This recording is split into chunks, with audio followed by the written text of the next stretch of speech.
प्रकृति की सबसे बड़ी रचना इंसान है और वह इसलिए कि वह अपने सोचने और समझने की क्षमता का इस्तेमाल करके बड़ी से बड़ी खोज समाज के हित के लिए करता आया है। दोस्तों, 19 मार्च को पूरी दुनिया में अंतर्राष्ट्रीय सामाजिक कार्य दिवस मनाया जाता है। द बिग स्टोरी ढूंढने निकला है कुछ ऐसे व्यक्तित्वों को जो सामाजिक कार्यों के लिए हमेशा तत्पर रहे और रहने की इच्छा भी रखते हैं।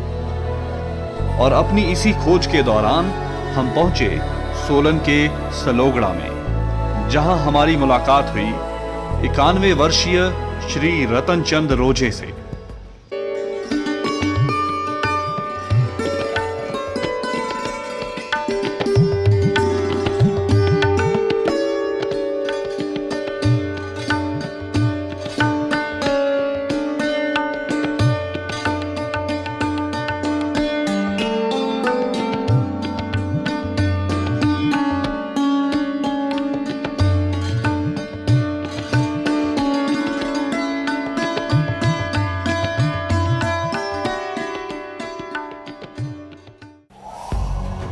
दोस्तों, आज के इस दौर में ऐसे व्यक्तित्वों का मिलना बहुत मुश्किल है जिन्होंने अपने हित की और अपने स्वार्थ की चिंता न करते हुए समाज के लिए और देश के लिए बड़े बड़े काम किए।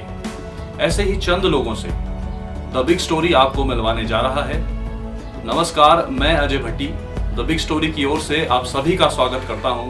हम मिलने आए हैं श्री रतन चंद रोजे जी, जो जाने माने समाज सेवक हैं। रतन चंद रोजे जी, हम आपका स्वागत करते हैं।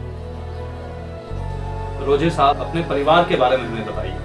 मेरे परिवार में मेरी ताऊजी थे, पिताजी थे, माँ थे, भाई थे, सब थे और अच्छा परिवार था। हमारे यहाँ तो रिवाज ऐसा रहा है, सब जगह ऐसा रिवाज है, अगर परिवार या समाज में कोई अच्छा काम करता है बड़ा आदमी तो उसको चौधरी कहते थे। तो मेरे पिताजी को और ताऊजी को लोग चौधरी बोलते थे। नौकरी मेरी सन 1949 में शुरू हो गई और तुरंत ही मैं 2 साल के बाद हेड मास्टर हो गया। अच्छा। और मेरा ट्रांसफर हो गया जौनसार बाबर में चक्रौता के पास। तो चक्रौता के जो लोग हैं वहाँ, जो बैठू प्रथा हिमाचल प्रदेश में, वहाँ दास प्रथा है, तो उसके लिए जो अन्याय हुआ वहाँ हमने काम शुरू किया। क्योंकि मैं जब पढ़ता था तब से ही हम काम समाज के काम में लगे थे। मेरे गाँव की पूरे का पूरा गाँव जला, हमने बड़ा काम किया रात दिन जाकर। उसके साथ ही एक गाँव ढाकी है, ढाकी पूरा जला, उसमें काम किया हमने। तो बड़ी दूर दूर तक अखबारों में समय खबरें तो पहुंचती थी। मैं मीटिंगें करता था, सम्मेलन करता था। तो श्रीकांत भाई कमिश्नर थे गवर्नमेंट ऑफ इंडिया के, अपने एक बहुत बड़ा वो है गुरु राम राय का देहरादून में, तो उसके महंत इंद्र नरेश चरणदास, ये सब लोग हमारी मीटिंगों में आते थे। बलदेव सिंह आर्य मिनिस्टर थे, वो हमारी मीटिंग में आते थे। तो हम काम करते थे, बड़ा काम करते थे लोगों के लिए। और उन्होंने 1 साल के लिए मुझे कहा हमारे साथ आ जाओ, तो मैं 1 साल के लिए चला गया छुट्टी लेकर, और उसके बाद तो गए ही नहीं वापस। तो कुछ ऐसे कार्य हमें बताइए जो आपने लोगों के लिए और समाज और देश के लिए किए। तो लोगों के लिए मकान बनवाए, लोगों को जमीनें दिलाई, लोगों को बंधक मजदूरी से छुड़वाया।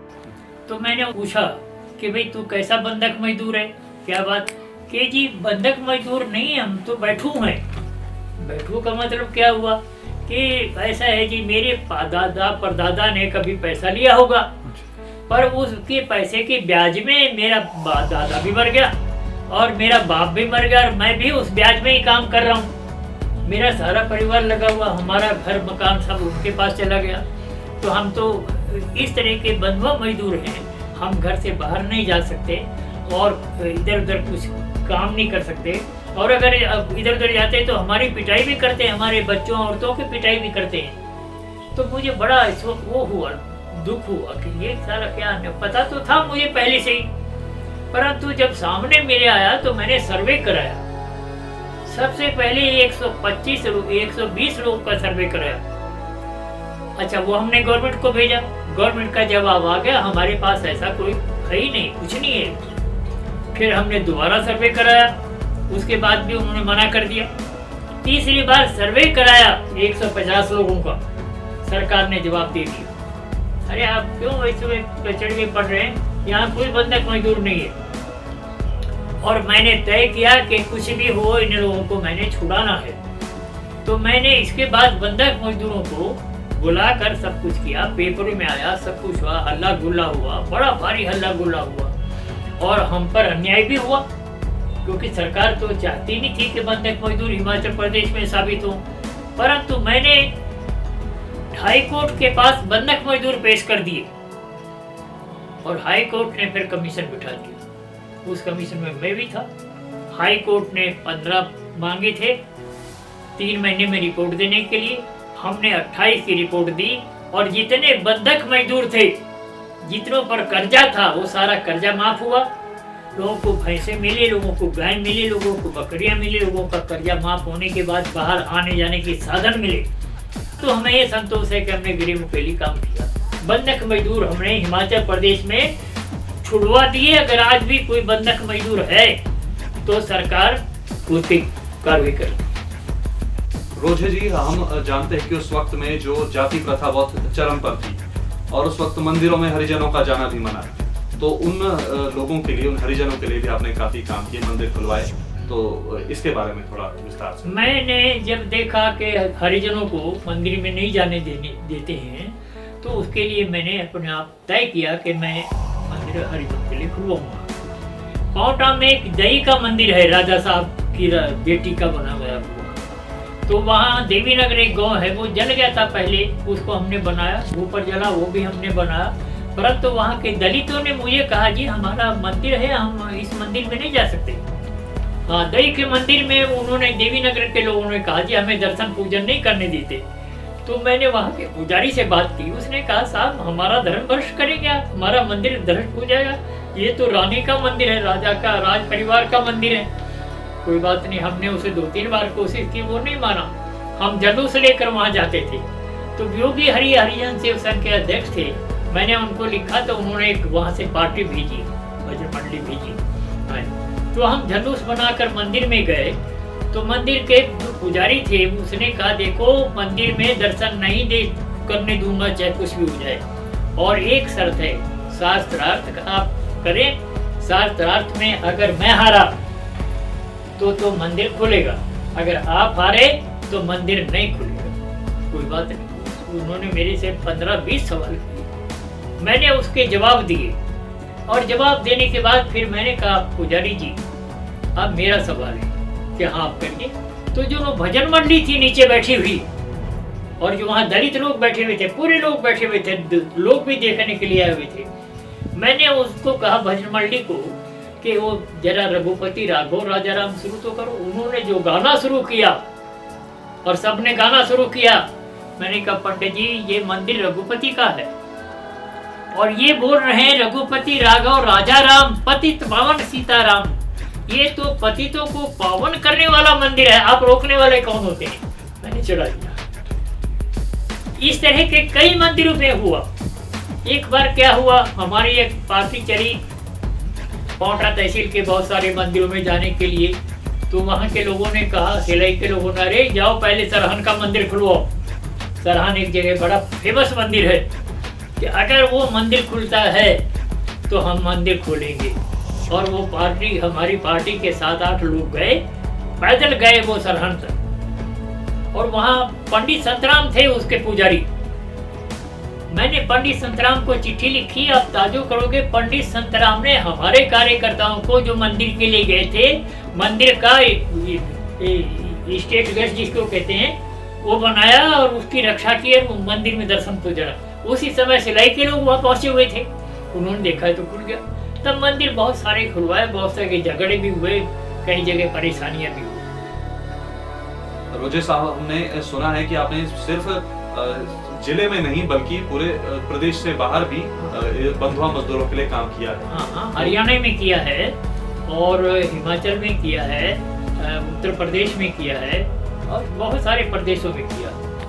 विशेष रूप से हमने जोरसर बाबू में किया और हिमाचल प्रदेश में बंधुआ मजदूर तो और जगह भी हैं, पर उनके लिए विशेष रूप से मंदिरों के काम के साथ साथ कुएं बावड़ियों का काम भी हमारे सामने आया। जहाँ जहाँ हम जाते थे तो दलितों को, हरिजनों को कुएं बावड़ियों पर नहीं चढ़ने दिया जाता है, उनके घड़े अलग रखे जाते थे और पानी उस किसी ने डाल दिया तो ठीक है। तो वहाँ हिमाचल पांवटा तहसील के तारूवाला में ये एक मिनिस्टर थे हरियाणा के, पंजाब के उस समय, गोपी के नाम उसका याद नहीं मुझे आ रहा है, वो गए थे उस तारूवाले के गाँव में। जब उन्होंने घड़े देखे वहाँ अलग रखे हुए, तो उन्होंने लोगों से पूछा कि भाई ये घड़े किसके, कि तो हरिजनों के घड़े हैं, कि हरिजनों के घड़े फिर ऐसे कैसे कि साहब कोई पानी डाल देगा तो ले जाएंगे, नहीं तो खाली ले जाएंगे उठाकर। इसके बाद वहाँ की खबर जब हमें लगी तो पृथ्वी सिंह आज़ाद ने मेरे पास आदमी भेजा कि कैसे भी हो वहाँ से। तो हमने वहाँ तारूवाले के कुएं का ही काम नहीं संभाला, वहाँ बड़ा भारी आंदोलन किया, कई महीने तक, 4 महीने तक आंदोलन किया कुएं पर। और मैं वहाँ गया, काका साहब कालेरकर को हमने बुलाया, जो बैकवर्ड कमीशन के चेयरमैन थे, वो वहाँ आए। जब उनको ये पता लगा कि तारूवाले में हरिजनों के साथ ऐसा व्यवहार होता है तो उन्होंने पांवटा तहसील में ऐलान किया कि मैं इस धरती पर अनजल नहीं करूंगा। हमारे लिए बड़ी मुसीबत होगी, पार्लियामेंट के मेंबर भी थे, हमने यमुना से पार जाकर उनको खाना वाना खिलवाया। और पांवटा के लोगों ने बड़ा काम किया हमारे साथ, रौनकी राम थे, महंत जी थे और शंकर लाल थे, बहुत अच्छे लोग भी थे समाज में, ऐसी बात नहीं है। उन लोगों ने बड़े आंदोलन में हमारा साथ दिया। और जब ये हुआ कि उसने, ये काका साहब कालेलकर ने जब ये ऐलान किया तो सारी सरकार हिली और मेरे पीछे दौड़ दौड़ कर भागे वो डीसी भी, ये भी, चलो साहब मंदिर में, वहाँ कुएं पर चलो। क्यों भाई, मैं इतने महीने से काम कर रहा हूँ, तुम लोग कभी आए नहीं कि साहब हमारी नौकरी चली जाएगी। खैर कोई लोगों ने कहा आप चलिए, हम वहाँ गए तो वहाँ एक तमाशा हो गया। गांव का एक आदमी हरद्वारी लाल खड़ा हो गया कि जनाब ये जो कुआं है ये मेरी जमीन में है, मेरा अपना कुआं है, मैं चाहूं तो हरिजनों को चढ़ने दूंगा, नहीं चाहूं तो नहीं चढ़ सकता। अब सवाल हुआ, सरकार के लोग अफसर बड़े बड़े, तहसीलदार भी, डीसी भी, सारे परेशान। मैंने कहा सुनिए साहब, इस कुएं पर केवल दलितों के साथ हरिजनों के अलावा ईसाई भी पानी भरता है, मुसलमान भी पानी भरता है, दूसरी सिख भी पानी भरता है, सब जाति के लोग पानी भरते हैं, केवल दलित जो है हरिजन ये पानी नहीं भरते। कहाँ की बात हो सकती है, चेंज करिए इसको। और उसी वक्त वो सारे की सारी जमीन कुएं के नाम आई, हरद्वारी लाल के नाम से कटकर, तब वो कुआं खुला। और उसके बाद तो कई कुएं खुले, 1-2 थोड़ी, वहाँ बड़ा आंदोलन भी हुआ। रोजे साहब हमें बताइए कि हमने सुना है कि बड़े बड़ी हस्तियों का, बड़े बड़े नेताओं का आपके घर आना जाना लगा रहता है, तो वो कौन कौन लोगों से आपका मिलना जुलना? देखिए, सबसे पहले तो हमारे यहाँ राष्ट्रपति राजेंद्र प्रसाद जी आए, गांधी जी के बेटे हमारे पास आते थे, रामदास गांधी। तो उनको ये आए हुए थे शिमला, तो उनको पता लगा कि रामदास गांधी यहाँ आए हुए हैं, तो उन्होंने टेलीफोन किया। ज्ञानवती दरबार उनकी सेक्रेटरी होती थी, उसने मुझे टेलीफोन किया कि अपने बाबूजी राजेंद्र प्रसाद जी मिलना चाहते रामदास भाई से। रामदास भाई ने मुझे कहा था मैं गांधी का बेटा जरूर हूँ, मैं गांधी नहीं हूँ, किसी को नहीं बताना। मैंने उनको कहा, नहीं माने, परंतु वो मिलकर यहाँ जब गए दिल्ली तो यहाँ से मिलकर गए। इसके बाद यहाँ योगी हरि आए, यहाँ जगजीवन राम जी आए, मुरारजी भाई आए, विनोबा जी आए, और मतलब देश के जितने महान पुरुष हुए हैं, UN ढेबर आए, कमीशन जो ट्राइबल कमीशन था, और डॉक्टर अंबेडकर के जो सेक्रेटरी थे PN राजभोज यहाँ आए, वो कई बार आए, ये तो कई बार आए, कई सम्मेलनों में बुलाते रहे, सब कुछ हम काम करते। तो इन लोगों से हमारा बहुत नज़दीकी संबंध रहा, जवाहरलाल जी से नज़दीकी रहा, इंदिरा से नज़दीकी रहा, मुरारजी भाई से बहुत ही नज़दीकी रहा। मुरारजी भाई तो हमारे अध्यक्ष भी रहे हैं आदिम जाति से हो सकते, तो सीधी बात होती थी उन लोगों से। वर्तमान में, आज के समय में आप अपना जीवन कैसे बिता रहे हैं? मेरा जीवन सुखमय है। मेरी पत्नी मेरे घर में कई बार बोलती है कि मेरा घर जो है वो स्वर्ग है। मेरे 3 बेटे, 4 बेटे थे, एक बेटी की डेथ हो गई, 3 बेटे हैं और 3 मेरी बेटियां हैं। तीनों अच्छी जगह हैं, मेरे बेटे बहुत हैं, खुश वो हैं। और मेरा अपना जीवन, मैं खादी कमीशन में जब गया तो खादी कमीशन में मैं 9,000 10,000 अपने वर्कर को देता था। वहाँ ढेबर भाई बैठे हैं, मुरारजी भाई बैठे हैं, जगजीवन राम वो दूसरे बैठे हैं, माणिकलाल वर्मा, श्रीकांत भाई, क्या आपको क्या देना? तो मैंने हिसाब जोड़ा सारा मिलाकर, मेरा 250 खर्चा बैठा घर का सारा नौकरी। तो मैंने 50 और जोड़ दिया, मैं 300 लेता था। अंत तक मेरी मिसेज तो अभी भी मजाक करती है, ये तो भला आदमी 300 लेता था, परंतु 300 में गुजारा किया है। अच्छा रहा, मेरे बच्चों की भी पढ़ाई हुई, मेरे बेटों की शादियां हुई, तो परंतु संतोष के साथ 200 बीघे जमीन मुझे राजा साहब ने दी कोठी जाबली में। और तीसरे दिन गया मैं वहाँ, हाँ भाई क्या हो, के राजा साहब दुर्गा सिंह के ये मुजारे थे। मैंने कहा तुम मालिक, तो वो मालिक मुजारे बना दिया। मैंने दो विश्वा भी नहीं कि अर्णपोंपो एक ऐसी जाति है जो अपने आप को ब्राह्मण कहती है, परंतु वो क्या है, वो पतरा देखते हैं, हाथ देखते हैं, परंतु मांगते तो नहीं, पर वो है, उनका घर दर कुछ नहीं था। तो हमने पोटा के पास, बद्रीपुर के पास उनको बसाया और आज वो अपने पैरों पर खड़े हैं। ठीक इसी तरह से गुजर 6 महीने उनके ऊपर जाना, 6 महीने नीचे जाना, और उसका मतलब सरकार से उनका कोई संबंध नहीं था, वो तो केवल जंगलाती उनका अफसर था। जंगलाते देखा हमने इनका सर्वे करके, इनके लिए बहुत अन्याय होता था, और हमने 4 बड़े बड़े सम्मेलन किए इनके, और 5वां सम्मेलन हमने दिल्ली में इंदिरा गांधी जी को बुला कर किया था। इसके बाद इनको पता लगा कि सरकारें कुछ और भी हैं, होटल लिस्ट में नाम नहीं था, फिर इनका पुनर्वास करने की बात आई, सर्वे करके भेजा। तो इसको बाद पता लगा सरकार को भी और उनको कि गुजरों का कुछ है, गुजरों को पता लगा कि सरकार भी कोई और है, जंगलात के सिवा भी नहीं है। वोटर लिस्ट में तो ना तो बर्डो का नाम था, ना गुजरों का नाम था, ना अरड़पोंखों का नाम था, ना बंगालियों का नाम था। ये तो इसके, और इसके बाद सेंट्रल गवर्नमेंट ने बोर्ड बनाया, गुजर वेलफेयर बोर्ड, और उसके लिए इनके लिए काम किया। हमने गुजरों को बसाया है 400 बीघा में धौला कुआ कोटा में, उनके मकान बना कर दिए, उनके गौशालाएं बना कर दी, उनके लिए आश्रम स्कूल बनाया। जोलनाथ कांगड़ा में बसाया, साहू चम्बा में बसाया, और इनको वोटर लिस्ट में लाकर नाम दिया और अधिकारी इनको बनाया। आप उस वक्त के समाज में और आज के समाज में, आप चाहे राजनीतिक रूप से भी देख सकते हैं और सामाजिक रूप से भी, क्या फर्क देखते हैं उस वक्त में और आज में? देखिए, उस समय का समाज सच्चा समाज था, जो वो बोलते थे वो करते थे, और आज का समाज जो कुछ बोलता है उसका उल्टा था। समाज में उस समय सच्चाई थी, इंसानियत थी, और लोगों की सेवा की भावना थी। परंतु आज तो समाज की सारे का सारा राजनीतिकरण हो गया है, इतना भ्रष्ट हो गया सारे का सारा समाज, किसके कैसे करेगी। उस समय का समाज इंसानियत है। मैंने मुरारजी भाई से पूछा, जब इंदिरा गांधी ने एक इमरजेंसी लगाई थी तो उनको भी 18 महीने जेल में डाल दिया, और औरों को डाला, जयप्रकाश जी को डाला, सारे देश के लोगों को डाला, ऊपर के नीचे, नीचे के ऊपर, इस तरह से डाल दिया इन्होंने। तो मैंने मुरारजी भाई से पूछा, मुरारजी भाई चरखा काटते रहते थे, आप मुझे बताइए सारे देश के लोग जो जेल गए उन्होंने पेंशन ली है आज़ादी के लिए, और आप?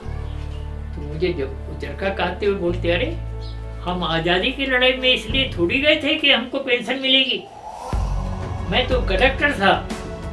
गांधी का एक लेक्चर सुना, मैंने कंडक्टरी छोड़ दी थी। तो उस समय के लोग सच्चे लोग थे, अच्छे लोग थे। आज नहीं, आज तो पंचायत के मेंबर बनने के लिए भी लाखों रुपया खर्च करते, तब तो इतना खर्चा नहीं होता था। जवाहरलाल जी, दूसरे लोग और अच्छे लोग, समझदार लोगों को खड़ा किया जाता। अब नहीं, समाज आज बदला हुआ है। पहला समाज दूसरे ढंग का था, पहला समाज सेवक था। आज का समाज अधिक तो नहीं कह सकता, परंतु इसमें से अधिक तक शोषक है।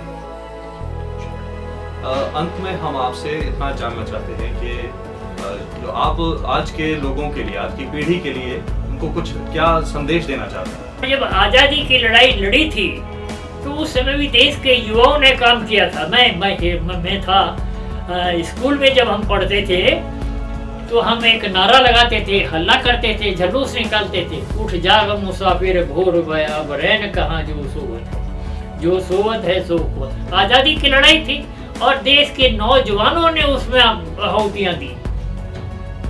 जितने भी बलिदान हुए हैं, आप चाहे किसी का भी बलिदान ले लीजिए, भगत सिंह का ले लीजिए, दूसरों को ले लीजिए, जैसे नौजवान ही तो थे, सैकड़ों हजारों लोगों ने अपना बलिदान दिया। तो आज के नौजवानों को भी देश के प्रति, अपने सत्यता के प्रति, अपने प्रदेश के भी प्रति, अपने समाज के प्रति सोचना चाहिए और देश के प्रति उनको समर्पित होना चाहिए। दोस्तों, हम धन्यवाद करते हैं श्री रतन चंद रोजे जी का, जो समाज सेवक होने के साथ साथ क्रांतिकारी सोच भी रखते हैं, और ये हमारे लिए फख्र की बात है कि हमें उनसे बातचीत करने का मौका मिला। और हम कामना करते हैं कि आप भविष्य में भी इसी तरह समाज सेवी कार्य करते रहें, और हम आपकी ईश्वर से दीर्घायु की और अच्छे स्वास्थ्य की कामना करते हैं। इसी के साथ धन्यवाद।